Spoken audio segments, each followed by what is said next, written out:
who'd like to say a few words? Perhaps charge your glasses as well. I've used my button.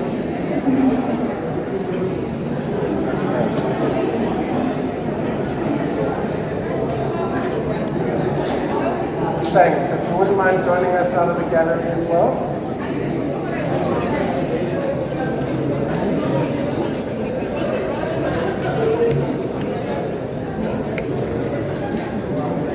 Okay.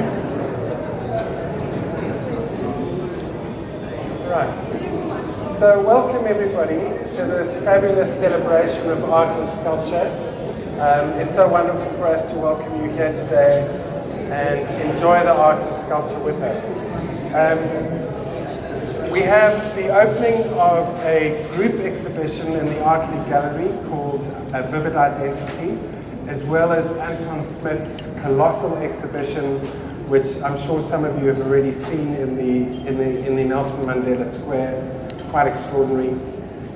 So before I introduce the artists and Anton to you, I'd just like to spare away some important announcements. Firstly, I'd like to thank Charmaine, Lana, and Kelly from the Nelson Mandela Square and Sandton City Management for their hard work and enthusiasm which has made this event possible. Also, thank you to the media and press that have been able to join us here this afternoon. I'd also like to thank Anton's team, Relin, Jethro, Yanda and Ewald, and all the helping hands behind the scenes from Anton Smit Studio for your tireless hard work, creativity and enthusiasm which has made this exhibition possible. I'd also like to congratulate the Art League Gallery team for pulling off another exceptional exhibition. Well done, I don't know where she is. Well done to my inspiring and far too hard-working wife, Canon.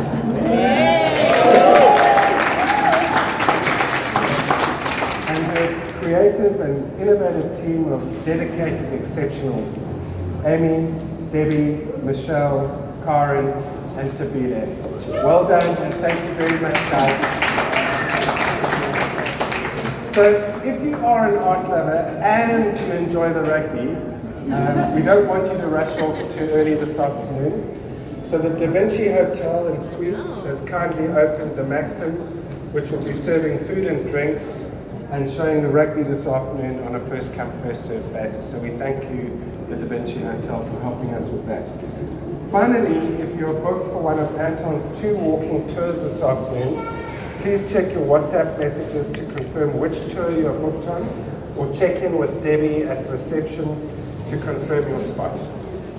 So today I'm truly honored to officially open the Vivid Identity Portraiture exhibition in the Art League Gallery, which brings together the latest works by Dion Cupido, Solomon Omokoya, Laduma Makabuka, Patrick Seruru, Sanusi Olatunji, Jao Ladero, Victor Custer, Dario Manageti, Shelly-Ann Graham, and Bambo Sabia. You are our rising stars, and we're so privileged to be able to represent you in this exhibition. So when you take in this group exhibition, you will not only be struck by the individual talents and styles on display, but also by the exquisite representation of our unique African identity, which is currently experiencing a renaissance on the world stage. My next honor is to introduce you to the incredible and awe-inspiring sculptor Anton Smit. When I first met Anton, I was struck by his enthusiasm, which is a word that is derived from the Greek word entheos, which means the God essence within. I cannot think of a more apt word to describe this humble, gifted man who combines sculpture with poetry, power with humility, and an enduring faith in God that underscores everything he does. Anton was born in Boksburg in 1954 and entered his first sculpting exhibition at the age of 16 and won first prize. Following successful exhibitions in White River, Nelspruit, Pretoria and Cape Town, Anton turned to sculpting full-time to fulfill the demand for his work by galleries and private collectors. In 1990, international recognition came in the form of exhibitions in Rome and Milan, an invitation to exhibit in New York and Hong Kong, as well as a return exhibition in Italy in 1993. More exhibitions followed in Bonn, Washington, Singapore, and Cologne. Widely revered and arguably one of the major sculptures alive today, Anton's work evokes themes of suffering, reconciliation, glory, and submission. His works grace public and private collections locally and abroad, and he was featured at the Scope Art Fair in New York in 2017. His body of work comprises towering human figures, nudes, heads, masks, hands, angels, floating and stretching figures, warriors, as well as abstract works, sculpted out of steel, metal, stone, and a unique iron and polymer cast mixture, as well as bronze. Before I introduce Anton to you to say a few words, I'd like to recite a poem I wrote, which was inspired by this incredible man and his work. It's called In the Sculptor's Hands. Until the rains come and whistle across the flame, the high-felled flower leans into the quivering breeze. The small tree strains against the parched earth, awaiting the sculptor's hands that break them free from bondage, to one day stand among us in the sun that glimmers, in the night stars that shimmer across the sky, in holy submission to God and resplendent reverence to light. Ladies and gentlemen, we'll hand it over to Anton Smit. Hello. Hello. How do I top that? Difficult. But I can just tell you what's in my heart.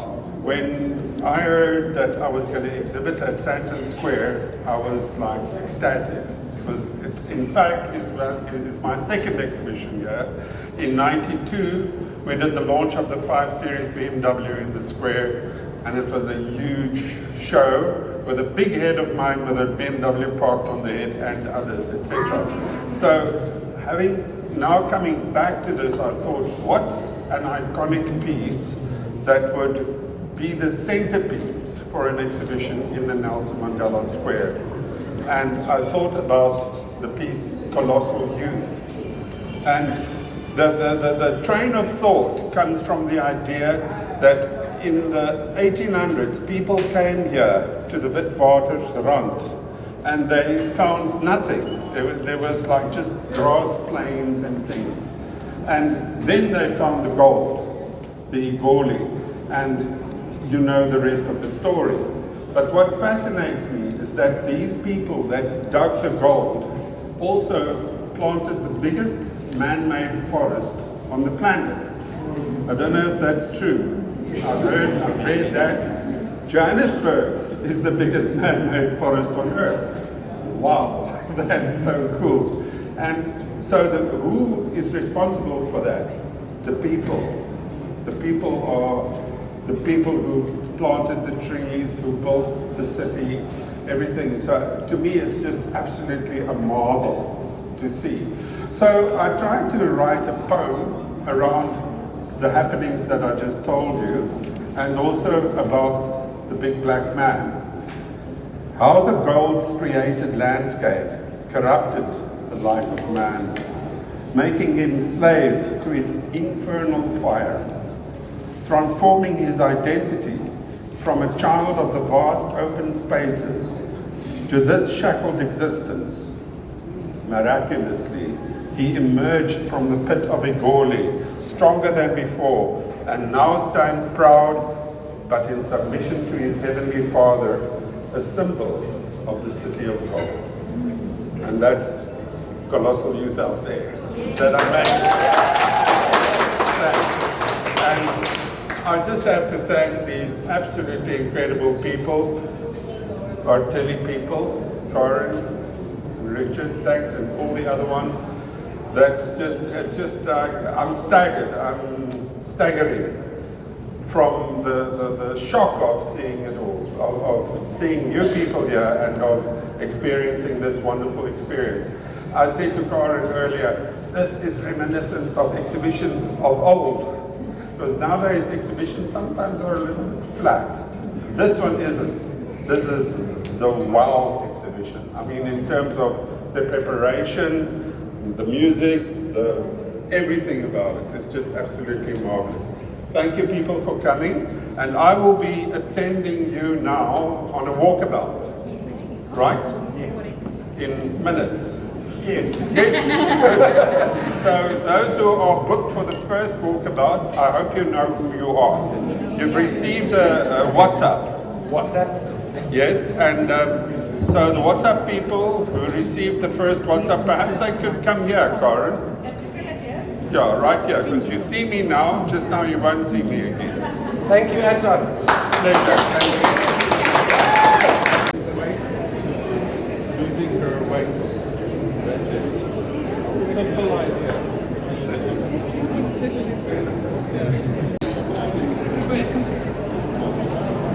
You will see that the quest is named quest.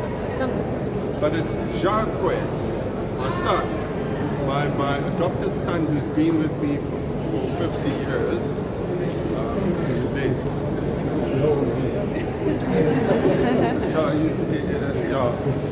Actually 43 years. Ziyaad, come stand here because you're responsible. You've got to take responsibility, my man. He and I drink a beer on Friday afternoon. And then we chew the cud. You know that chew the cud. We play around with stuff that was made, that we made this week. And I made two of these last week. What if we put them together like this? I said, but how are you going to do that? He says, don't worry, I'll figure it out. So he made this. I think it's quite nice. Wobble a bit. Yeah, strong. But they're strong. They fiberglass these ones. Yeah, they fiberglass, yeah. So squares. I mean, there's a gentleman who's here who wrote a poem about this. Where is he? There he is. You must see this awesome poem that he wrote. He knows more about the sculpture than I do. And I love it. You see? I think upon it. You hear that? He says we must get the poem. We're going to have to. He's going to send it to me, but he won't send it to you. Because he doesn't have your number. If you give him your number.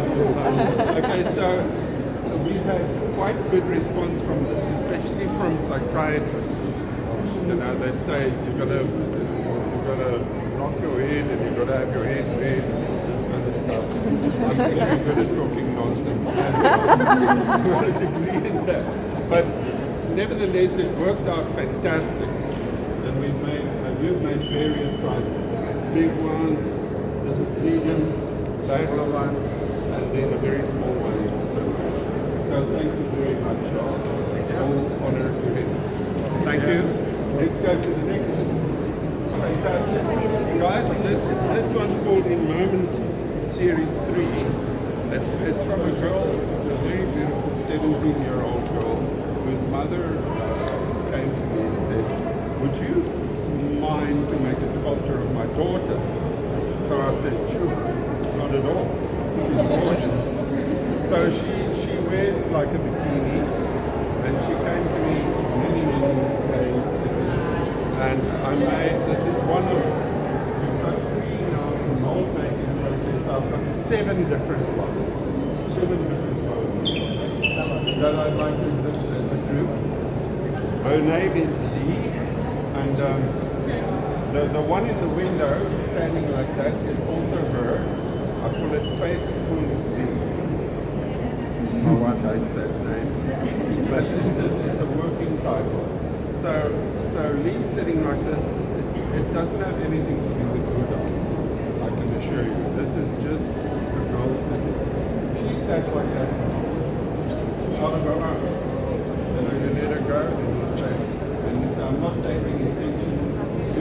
And you turn around suddenly, you see she's sitting like that, and you say, keep that pose.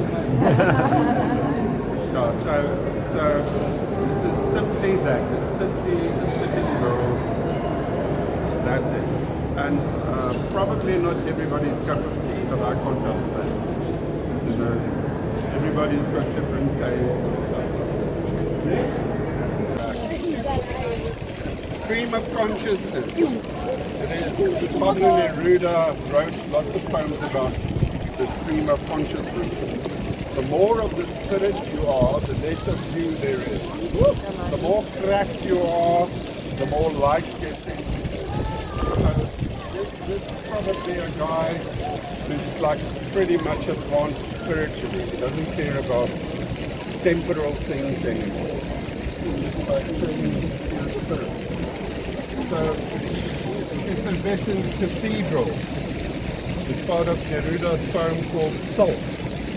There he talks about the effervescent cathedral. So these are effervescent cathedrals called stream of consciousness. So we look at these things, we try it, and we see if it works or it doesn't work. Luckily it works. Because I've got some of these all over the world.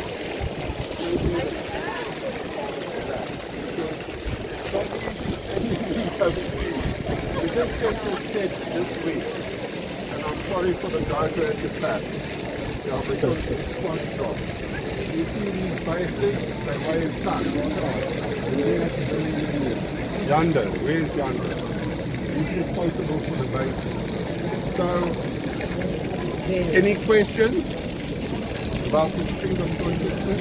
I'm deviating from the script a little bit, because I'm just making it up as I go on. Okay, then the next one over there. Also,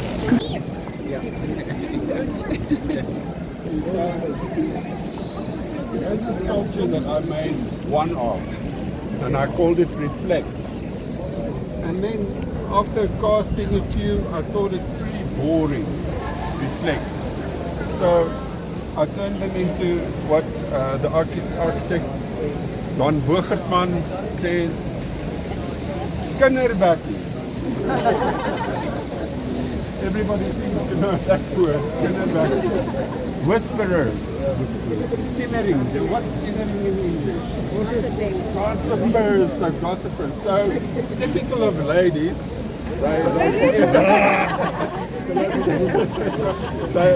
the circle just goes on. But that one here, she tells this one, tells that one, and then it goes round and round. And the beauty of it, like this, it works. Like this, it works. Who agrees with me? Yes. Oh, so there was a gentleman just now that said this was in place. Okay. Oh yeah, she's it. Okay, so it's as simple as that. These weren't models. I made that out of my head.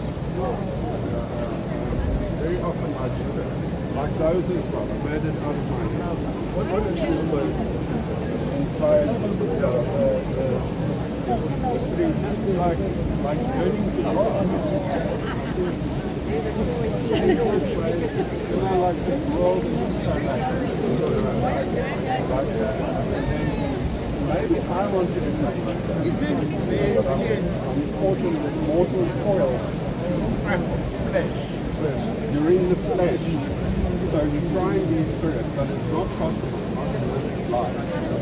But you can try, and you mustn't stop trying. Yeah. You mustn't. So why are there I have no idea. Because I think I started by making her a ballerina, you know, and I just didn't change her ever since then. And so there she is on TikTok. How many? I make 12 in bronze and 24 in red. So it's a pretty big edition, but not that big. Fantastic. Shall we go to the next one? Yes, please. Wow, you're such a brilliant person. I'm so grateful to meet you.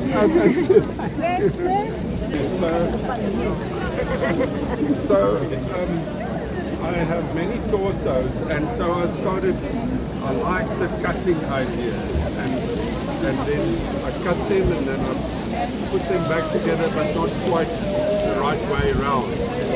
I lose my way in putting them back together again.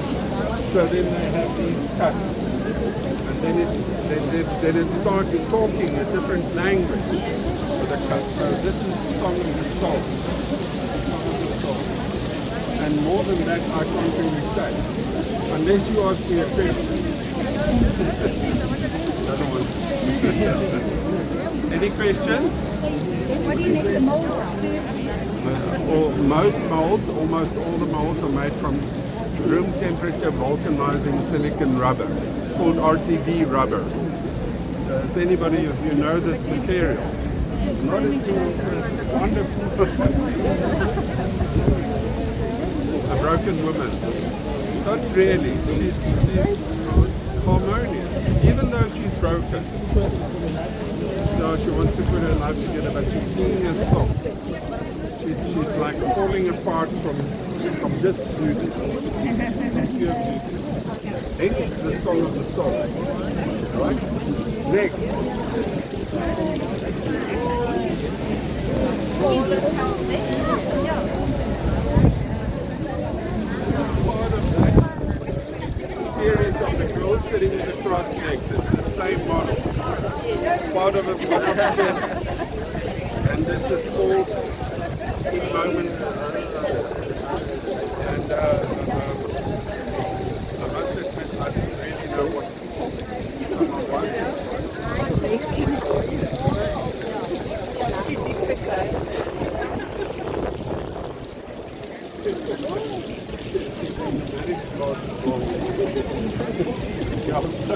And I love it. And standing like that and contemplating. So if you have her in your garden, you can sit and watch her every day and think, what is that girl doing?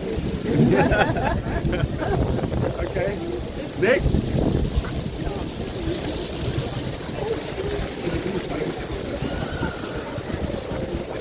The same girl, hence the same name in Moment 2. She is the same model. She modeled for me for more than a year, 2 years. She modeled. And then I sent the mold down to Cape Town because there's a very good foundry in Cape Town. There are many good foundries in the Strand area. There are 5 professional bronze foundries that compete with each other. So that competition makes them good. So this is a guy called Gerard Dietlef. And I said to him, I want it to look like it's been lying in the sea for years. So I took they have a section that's like an alchemist's laboratory. With little bottles of colors and stuff.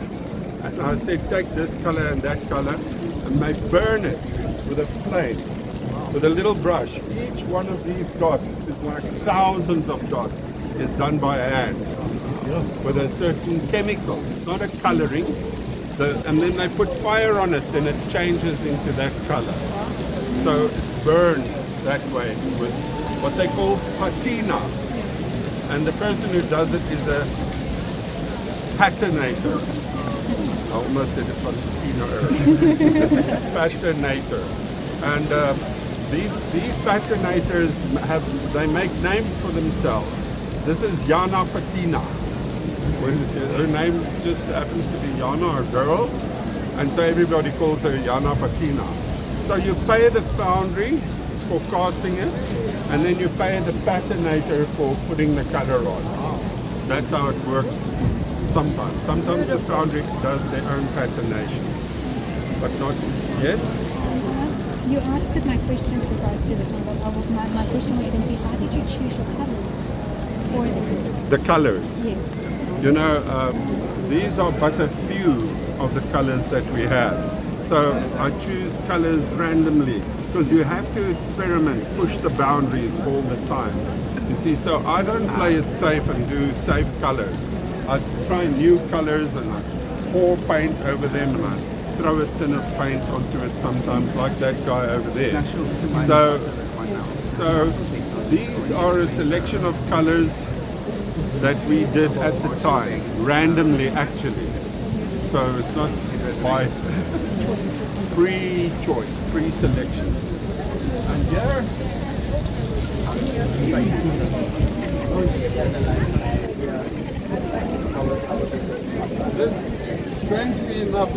same model that I use.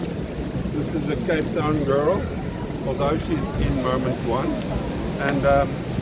And yeah, we did, this is again a bronze. And so the bronze foundry, I fly down to Strand every now and then, and they keep these ready for me in their patinating room. Then I come there and I say, oh, this is boring, let's try something new.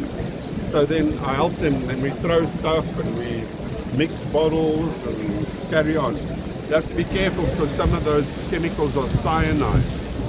You put flame to it, you can kill yourself. So then this happens, which I feel is a happy accident.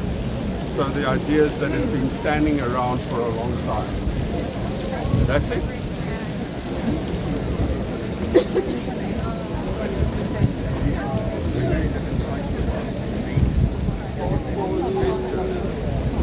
And this is not bronze.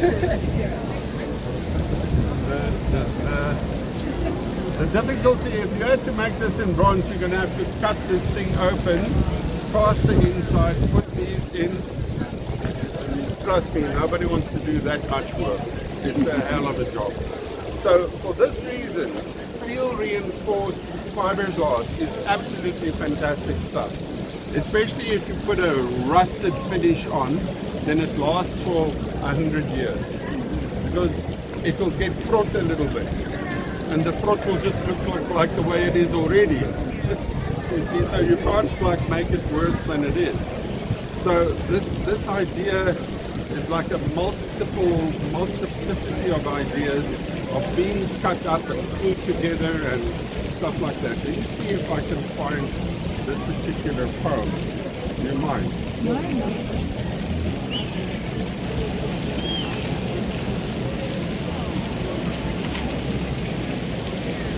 Thought, pause, gesture. Instinctive insights grow like a spiritual DNA, and thus you gain identity constantly striving against the restrictions of the mold. The mold of preconceived ideas, and like a chrysalis, one emerges as a butterfly, and this is a new idea. So this is the chrysalis just opening up. Inside there's a butterfly, believe it or not.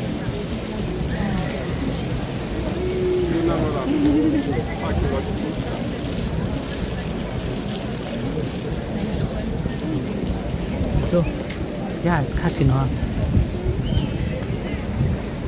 Embracing space.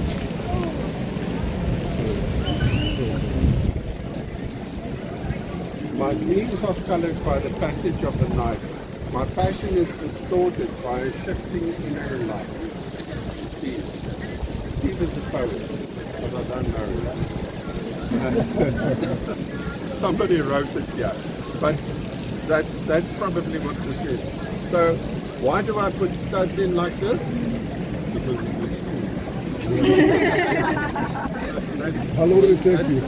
It takes about 3 weeks.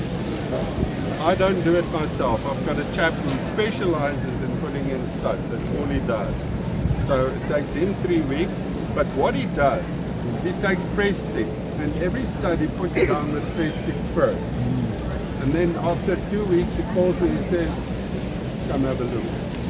Then I go there and I say, no, this one is too close. Put it there, put it there. You know, like, I'm like a really bad guy. I'm messing up his work. So then eventually when we decide where the studs have to go, we drill little holes. And then through the stud here. This screw is a stainless steel screw that comes on afterwards. These are brass plated studs. So then at the end of the day you've got that. So what's the idea of art? Any art. At the end of the day it has to look cool. Otherwise if it's really ugly then I don't know how it can be called art. Nowadays that happens.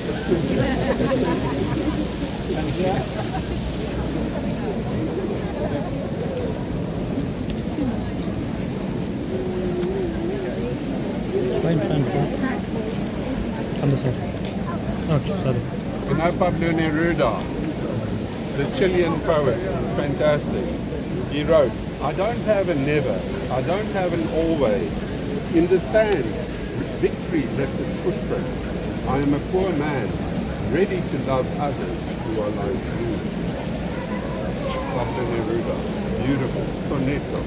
And this sort of, like, it depicts my life passage. I sometimes feel like that. You know, like I'm really falling apart. And that life isn't good to me, etc. And then you say, up here, man, get up and smile. They also say when you're down, there's only one way, it's up. You know, sort of that like feeling that I'm sure everybody knows that feeling, and a lot of people deny it, but why? Everybody feels that way, you know. And so this is it. This is it. And it all naked. I don't know. That's how you were born. So it's an innocence thing in a way. The nakedness of my sculptures is not sexual. It's just like you're naked. Yeah. So sorry about that. Unfortunately, I haven't had many complaints about that. Few. You see, that guy has got an underpants. And because he was like the big guy, you know, we don't want him naked here now. Now that's the poem I read in the beginning. Was that one?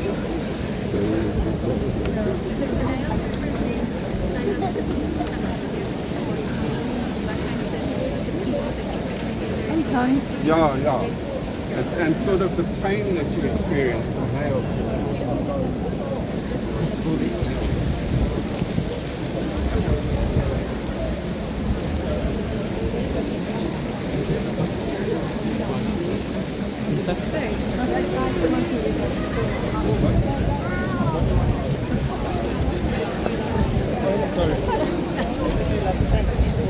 Fat people.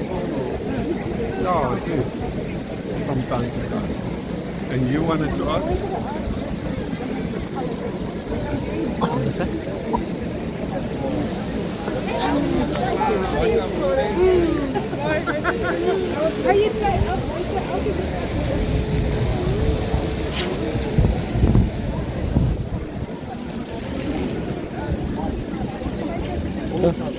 This guy is the guy that I made in 1984.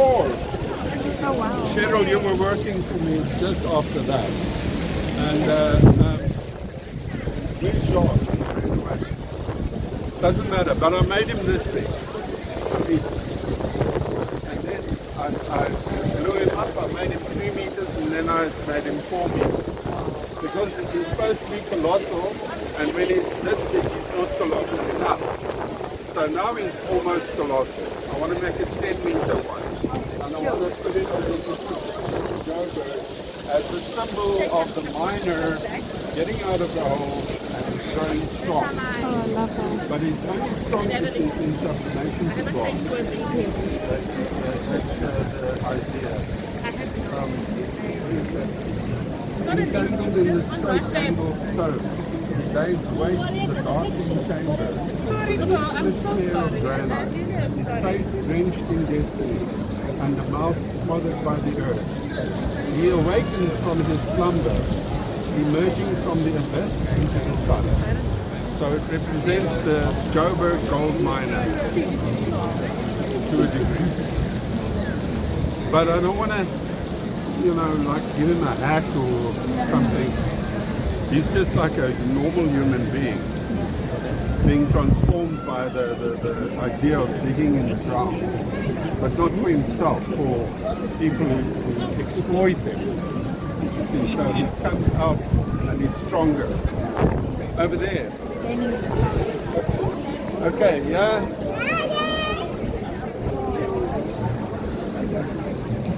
The sickness of man, the power to love and harm, the ever-present awareness of our inadequacy, we twist and turn, in vain effort to break free, only to be deeply woven into this fabric of man's epic journey. So what's he doing? He's thinking. like a thinker. So my version of the thinker. And I just dig it. That's all.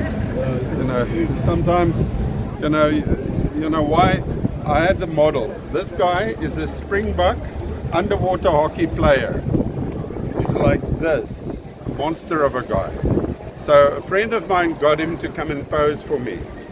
And I just said to him, sit around a little bit, sit like this or like that.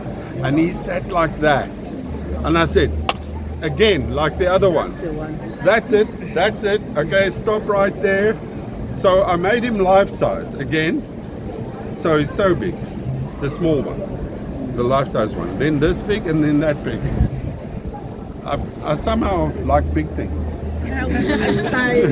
It's just expensive to make them, but we don't talk about money, do we? No. Never talk about money. No, not. Okay, so that's it, the contemplating, sitting, thinking man. You also have a small one. What do you think of it? I enjoy it every day. He loves it. Okay, he's my salesman, guys. Open my front door if it's into it. Come over here. Right, so that thing can't move. You've got to break it out there if you move it. So I hope Sandton allows me to leave it a little bit longer. Else I'm going to have to move them. This is called Kungwini Head. Now, Kungwini happens to be the place where I live. When we moved there in 2002, I saw next to the road it said cultural heartland. And the Ndebele people live there. In Bronkhorstspruit and Arbonspruit, somewhere else. So I said, let me take Kungwini as the heart of our culture and let me make a Statue of Liberty. But I can't make a Statue of Liberty because there is one. So I have to make it different. So where a Statue of Liberty has rays like this that represent the 7 continents, this one has rays like this representing hope. So it's the hope for our nation's future. This is what this girl represents, the Kungwini Head.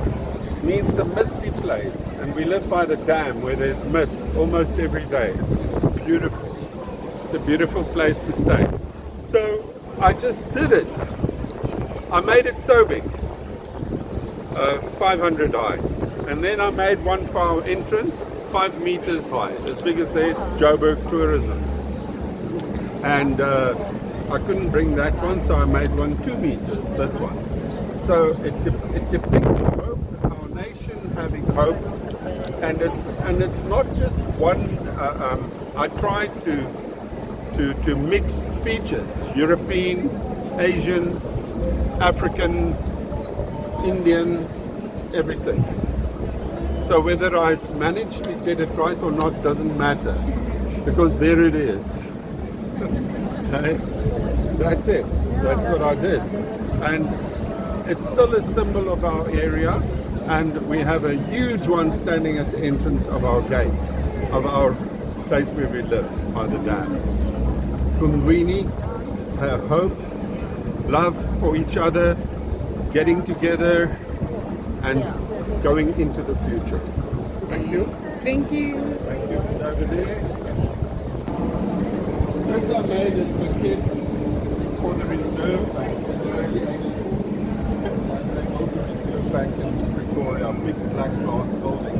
And I thought that is like the opposite of what these are. Right? You always have monuments or famous people like Mandela, which I understand is good, fantastic. But there's never a monument for you. Here's your monument. You and you and you and you and me, common people. So, what are we? We're like phoenixes standing up out of the ashes. We're still very skinny, we're not strong in ourselves. But we have structure. So these structures are like architectural lines. They're like triangles. If you put them close together, these angles work together, so they form a unit. So what we do is we are individual, but together we can make a difference. the message of monument commentary.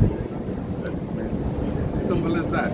And I made the first ones as maquettes for the building. I wanted to make them big, but I lost the competition because the chief of the bank's cousin made something. You know that story. Yeah, although the architect said he loved these the most. I can't use names, but he's famous. But he couldn't go against what's the governor of the bank? It's the governor of the bank. Yeah. And so ever since then, I've made them different sizes. I started this big, and I made them 1 meter, and then this. I would like to make them about up to the lights over there, but then you've got to put them on the horizon. That'll look cool. So a lot of pieces like this, as I grow older, you won't believe it, I grow cleverer. You're not so strong anymore, but you're cleverer. You see, so you need other people to do the hard work. You know, and they love it, because I lay out grids and things. I'm currently making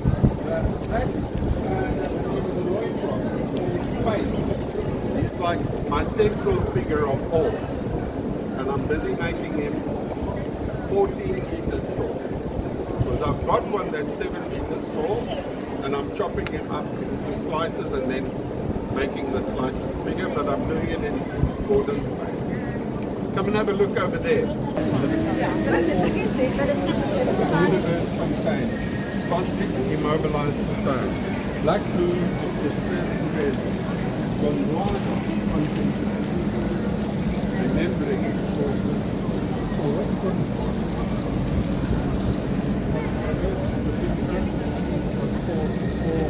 broke up into Africa, Europe, was called Gondwana. So like from those days that this thing comes. So it depicts Africa. I thought I had an exhibition in Rome, and I thought what would be like really cool from other things in Rome. In Rome, that's the Sculptor Canon and all those guys come from there. So I think this to Rome, I did an exhibition, and the Romans loved it. Shops. It was fantastic. And they explained it to me better than I could. And so it's just simply a black man with cool glasses, he's round, he reflects, he's in his own world, he's not going to tell you anything. Okay? So that's it, I love it. And that's another thing, you just make it good. You don't really have all these meanings, you think up the meaning, because people demand meaning from you. Very often people demand from you. Just when I made that thing, I had no idea what I was doing.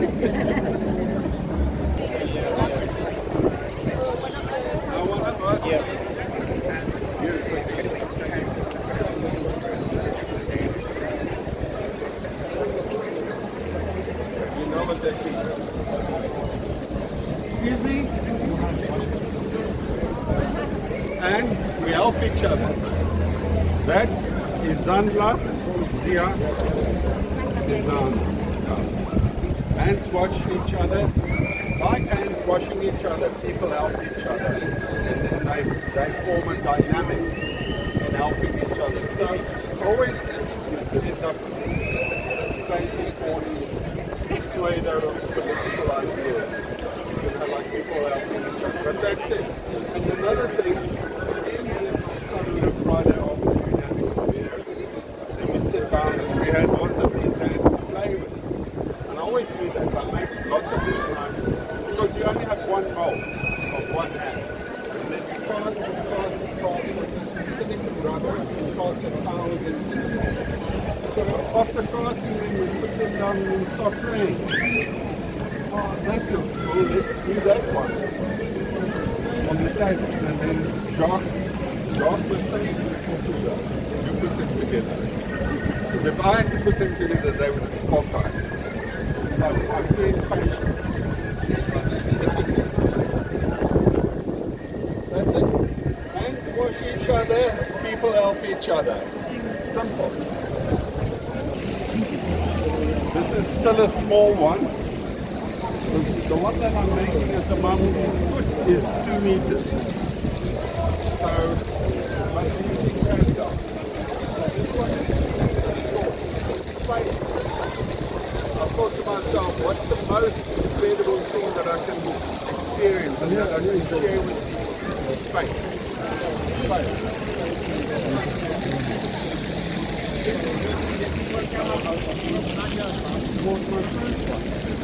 Number one.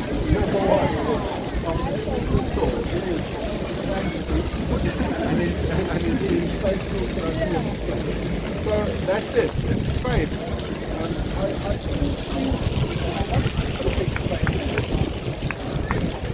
Better supposed to do it.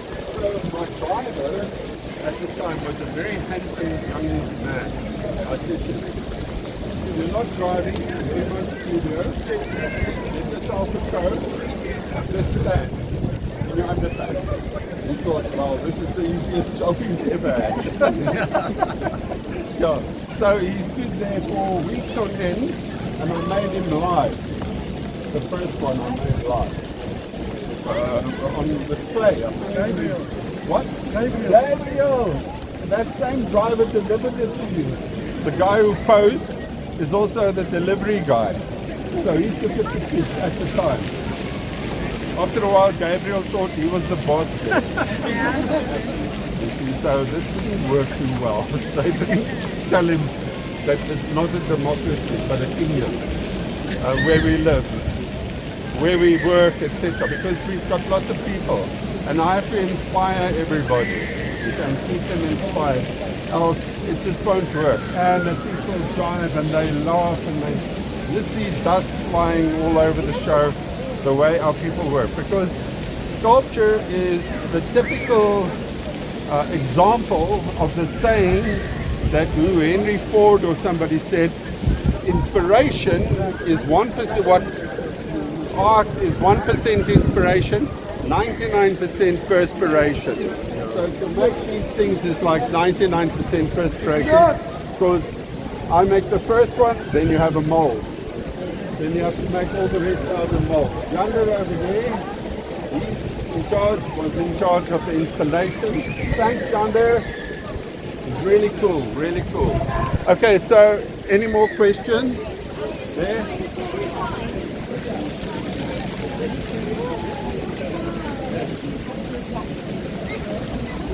In this instance, not at all. It just popped up like that. It was perfect. But I rework it very, very much. So it's an extremely reworked shot. He actually comes with outer loincloth. We made a special mold of the loincloth that we put on all the things. So, because we don't want to change from life.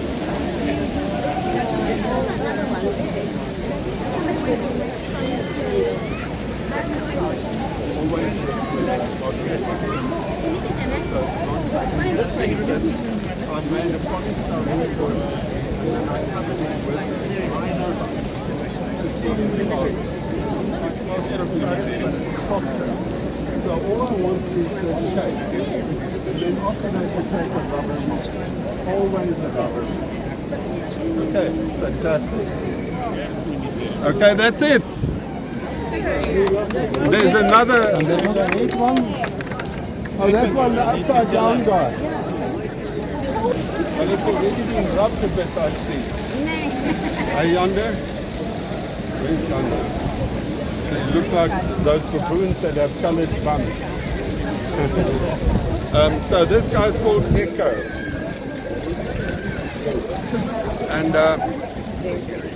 And to just tell you simply, I made him because he looked cool. Yeah. Because I wanted to put a dozen of them in a circle like this, so I had to make his shoulders flat.